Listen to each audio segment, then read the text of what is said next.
Hello ಎಲ್ರಿಗೂ ನಮಸ್ಕಾರ. Let's get ready with P for photo shoot. ನೀವು ಆಲ್ರೆಡಿ ನನ್ನ ರೀಲ್ಸ್ನ ಇನ್ಸ್ಟಾಗ್ರಾಮಲ್ಲಿ ನೋಡಿರ್ತೀರಾ. ನಿಮ್ಮೆಲ್ರಿಗೂ ಹೇಗೆ ಅನ್ನಿಸ್ತು ಅಂತ ಕಮೆಂಟ್ ಸೆಕ್ಷನಲ್ಲಿ ತಿಳಿಸಿ ಮರಿಬೇಡಿ. ಆ್ಯಂಡ್ ಐ ನೋ ನಿಮಗಿದು ಹೊಸ್ತು ಅಂತ ಅನಿಸ್ಬೋದು ನನ್ನ ಕಡೆಯಿಂದ, but I have to explore because being an artist ನಿಜವಾಗ್ಲೂ ಇದ್ದಂಗೆ ತುಂಬಾ ಮುಖ್ಯ. ಹಾಗಾಗಿ ನಾನು ಈ ಥರ ಲೈಕ್ ಬೇರೆ ಬೇರೆ ಲುಕ್ಕಲ್ಲಿ ಟ್ರೈ ಮಾಡ್ತಾ ಇದ್ದೀನಿ. ಅಪ್ಕಮಿಂಗ್ ಡೇಸಲ್ಲಿ I am thinking to do in a different ways. ನೋಡೋಣ ಹೇಗಾಗತ್ತೆ, ಹೇಗೆ ಬರುತ್ತೆ ಫೋಟೋಸ್ ಅಂತ ಅಂದ್ಬಿಟ್ಟು, ಬಟ್ ಗೊತ್ತಿಲ್ಲ. I am planning for that. ಬೆಳಗ್ಗೆನೆ ಪಟ ಅಂತ ರೆಡಿ ಆಗಿಬಿಟ್ಟು ಆ್ಯಂಡ್ ನನ್ನ ಬ್ಯಾಗ್ನ ತೊಗೊಂಡು, ಆಲ್ರೆಡಿ ನೀವು ಇದನ್ನು ನೋಡಿರ್ತೀರ ಇನ್ಸ್ಟಾಗ್ರಾಮಲ್ಲಿ ಈ ರೀಲ್ಸ್ನ. ಈ ಗುಳ್ಳೆಗಂತೂ ಹೇಳೋದೇ ಬೇಡ ಬಿಡಿ.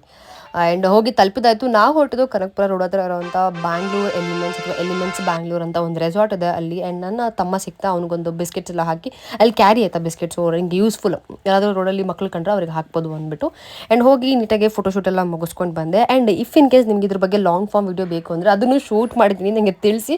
ಬಟ್ ಟೈಮ್ ಸಿಕ್ಕಿದಾಗ ಅಪ್ಲೋಡ್ ಮಾಡ್ತೀನಿ, ಓಕೆನಾ? ಸೊ ಇದಾಗಿತ್ತು ನನ್ನ ಫೋಟೋಶೂಟ್ನ ಕತೆ. ಹೊಸ ಅನುಭವ ಆ್ಯಂಡ್ ಎಕ್ಸ್ಪ್ರೆಸ್ ಮಾಡೋಕ್ಕೆ ನನಗೆ ಗೊತ್ತಿಲ್ಲ. ಬಟ್ ಫಸ್ಟ್ ಟೈಮ್ ಅಲ್ವಾ, little bit awkward, little bit like okay ಅಂತ ಇತ್ತು ನನಗೆ.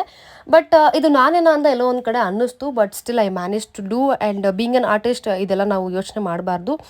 ಕೆಲಸ ಅಂತ ಬಂದಾಗ ಸೆಕೆಂಡ್ ಥಾಟ್ ಬರಲೇಬಾರ್ದು ನಮಗೆ. ಸೊ ಹಾಗಾಗಿ ಪೂರ್ತಿ ಶೂಟೆಲ್ಲ ಮುಗಿಸ್ಬಿಟ್ಟು ಇನ್ನೂ ವಿಡಿಯೋಸ್ ಬರುತ್ತೆ ಅಪ್ಕಮಿಂಗಲ್ಲಿ, ನೋಡಿ ಮರಿಬೇಡಿ ಅಂತ ಹೇಳ್ತಾ ಈ ವ್ಲಾಗ್ನ ಎಂಡ್ ಮಾಡ್ತಾಯಿದ್ದೀನಿ.